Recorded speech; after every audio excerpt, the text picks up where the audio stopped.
Sports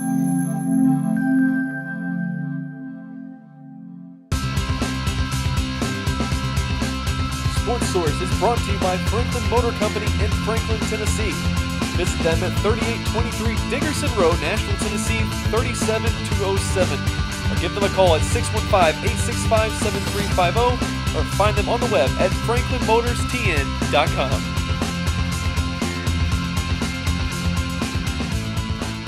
Hi, I'm here with Ashley Roberts, Managing Director of a Vintage Affair in Franklin. And we're just kind of talking about you have some events coming up, so tell us a little bit about those. Yes, so next week we have our 14th anniversary of Vintage Affair. We have a series of 3 days of wine events, and we're raising money for 6 local nonprofits. Cool. What nonprofits are you raising money for? We are raising money for the Children's Services at Williamson Medical Center, Williamson County CASA, the Davis House Child Advocacy Center, Amore College of Design, and we have 2 new ones this year, High Hopes Development Center and Hope Clinic for Women. Awesome. Well, we're really excited to be a sponsor. Tell us a little bit about where we can get tickets and how much those cost. Yeah, so you can go online to avintageaffair.org and purchase all of our tickets. We have one night that's actually sold out, and that's our Vintner Dinner at Sperry's Restaurant in Cool Springs. That's sold out. But Thursday, the 24th, we have a Vintage Affair Goes Country, and that's out at Green's Grocery in Leapers Fork. There are still a few tickets available left for that one. They're $75. And then on Friday night, we have our VIP pre-party called Meet the Vintner Preview Party in the courtyard at Jamison Hall at the factory, and those tickets are $125. And then at 7, the doors open to Jamison Hall for our big wine auction, food, and wine tasting night, and those are $75. All right. Well, thank you so much, Ashley. We're looking forward to those events next week. Thank you. It's fun. All right, welcome back to Sports Source. Steve Peak here with Zachary Harmuth. Well, one of the things that I've noticed this year is in 2007, 2008, I watched, 162 games 2007. 2008, I watched about 150 so baseball games each season. I'm a Cubs fan, so since then there hasn't been a whole lot to cheer about. But I've noticed that this season I watched about 2 innings. I combined all the games. And where my attention's kind of been more focused on, I don't know if it's the World Cup coming up or whatever, but I've found myself watching more and more soccer. I'm watching Premier League, MLS. And have you noticed a steady incline in soccer viewership across the country? Yeah, I have. And if you think about it, over the last 10, 15, 20 years, as far as what sports kids play in high school when they're kids, it's soccer more and more. And I think it's taken kids away from football and other sports. Some places you play soccer in the spring, some in the fall, but overall, if you grow up playing a sport, you're that much more likely to watch it when you're an adult. Right. So I think that could be, viewership of soccer games, popularity has gone up, it's going up, still going up, and I guess the sky's kind of the limit right now. Yeah, I agree, and the attendance also, you've seen in baseball, there was, for opening day at the White Sox game, 10,000 people. Now, you compare that to a team like the Seattle Sounders who put in 38,000 people for their first home game. That's incredible. 38,000 people watch a soccer game in America, and I think that's really cool. Not only is soccer growing across the country, but it's growing right here in Nashville. We have head coach of Nashville FC, new team started this year, Coach Bryan Johnson. Coach, a little bit about your team, and tell us why this is so unique. First of all, thanks for having me out, guys. Really happy to get out and spread the word about Nashville FC. I think one of the things that immediately grabs people and is different, and the folks even at the MLS have noticed it, and we've had a couple of articles on their website, is our ownership model. So instead of having, at what we still consider one of the lower levels of U.S. soccer, instead of having 1 or 2 owners who write a big check every year, and at some point maybe guys who have a lot of money get tired of writing big checks that don't end up leading to more money down the road.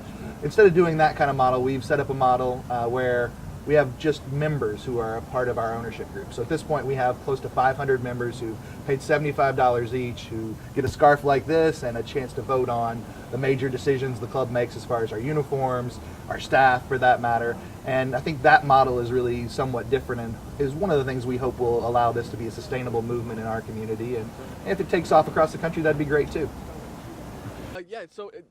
Basically, you pay $75 to become a founder. Is that correct? You pay $50 and you become a member.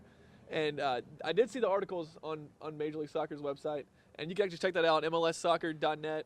Or it's .com now. Did they change that recently? .com, yeah, a few years ago I remember it being a .net. But But NashvilleFC.net is where you can read more about this team. Now, you have first game May 10th on the road. What can we expect seeing from you guys this season? I think with being a first-year team, it's going to be interesting to see how our roster comes together. We have no returning players, so we don't have any experienced guys necessarily. Right. However, we have been able to find some guys who have experience playing at a high level, both in this league and throughout the U.S. We have one young man we've already signed to our roster who played for a couple of seasons for the Chicago Fire in MLS. So having a player of that caliber certainly speaks for itself. We have a couple of other players who played in the NPSL for other teams, one who played previously for the Huntsville team that's in our division, one who played previously for the Knoxville team that's in our division. So we've got a couple of guys who have some experience. We also have a great community here as our towns continue to grow of former college players, former professional players, former high-level players who've moved to town.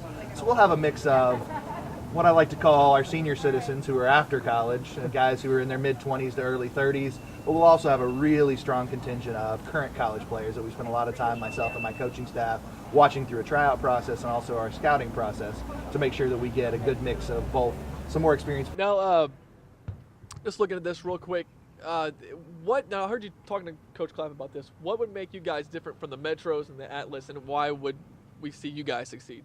Well, actually, the Atlas group that was formed here earlier has actually become a part of our organization through a merger. Okay. So those guys are actually the group who originally got the franchise with the NPSL, and then through, I think, a confluence of events, they decided, and we all got together and decided it was better to have one soccer organization trying to move forward than having multiple folks try to do it and possibly divide the fan base and divide folks in the soccer community. So working together always, we think, is a better idea. I think one of the biggest differences between this and the Metros, and several of the people in our group are former members and former participants with the Metros. I played for 4 years, both indoor, when we had an indoor team for the Metros, and outdoor years ago. So I don't want to have anything disparaging to say about that group, but I do think at one point what became difficult was with a different ownership model. If you don't have a way, or you're looking to potentially turn a profit off gates or receipts, or concessions, it can really get difficult, and it's ultimately not a hugely profitable organization or a hugely profitable model at this point in our country. So I think by having this number of members across the board, and as we can partner with youth organizations down the road, even a larger membership base, a large portion of our cost to operate this franchise can come from that membership. And also, this league is a better fit, I think, for our soccer market, in that we have 4 or 5 teams of the 6 that we play that are within a driving distance, so we don't have to spend a night on the road. That just cuts down so much in per diems for players, for their meals, and in hotel costs, and even travel costs as far as buses go. So things like that, I think, give us some real, I guess, head start maybe over where the other leagues are and where the Metros found some of their troubles. So do you see the model you're kind of pioneering like catching on around the country? Do you think that it'll happen down the road, that'll be the way that a lot of other teams are formed, or how do you see it going? I think on a community-based level, there is a real possibility for that to happen, and this is by no means anything we've developed. A lot of the professional clubs in Europe are set up with a member model. Yeah, Barcelona, FC Barcelona. Yeah, they have members come out and they vote, and generally they elect a president who has hundreds of millions of dollars he can invest in the club. Right. But you have a membership model, so I don't think it's unique, but it is unique for our model here. It's not something that's probably embraced at the top levels of U.S. soccer. MLS teams are paying, I guess the Atlanta team's going to be announced today, and they're going to have a franchise fee somewhere between $70 and $100 million. So doing that with a truly membership model, that's a lot more people to come in to make up $70 million, much less the stadium cost. So I think at the lower levels, though, the community grassroots levels, and even up to the lower professional levels, I think this kind of thing can work. And by the number of members we've gotten from outside the area, international members, I think we have members from close to 20 or 30 states at this point. I think there is sort of an idea that, hey, why can't we take more of an ownership of this as a community as opposed to just being on board and seeing what happens? That is interesting you brought that up, because that was my next question. I've noticed throughout Twitter that there's supporter groups across the country, even in different nations. I've seen people from Scotland tweeting about Nashville FC. There's a lot of people who really want to see this thing through and see it succeed. How awesome is that?